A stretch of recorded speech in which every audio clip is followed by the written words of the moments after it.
Hello दोस्तों। और ये है हमारा जंगल, हमारा गांव का। तो यहाँ से हम घास लकड़ी लेने जाते थे पहले, अभी तो नहीं जाते हैं, पहले जाते थे। और यहाँ खेत भी है हमारे, और खेत भी देख रहे होंगे इधर से। और नीचे की साइड में जंगल है। तो यहाँ हम घास लकड़ी के लिए आते थे। जो पहाड़ दिख रहा है, ये पूरा पहाड़ जो भी है ये पूरा जंगल का है।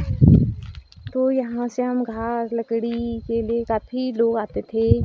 हमारे गांव के लोग जितना भी थे मिलजुल के आते थे। तो यहाँ कहाँ कहाँ जाते थे अभी। और अभी बाद में जो है ये सब ने बंद कर दिया। और ये सारे घास हो रखा है, इधर सूख गया घास।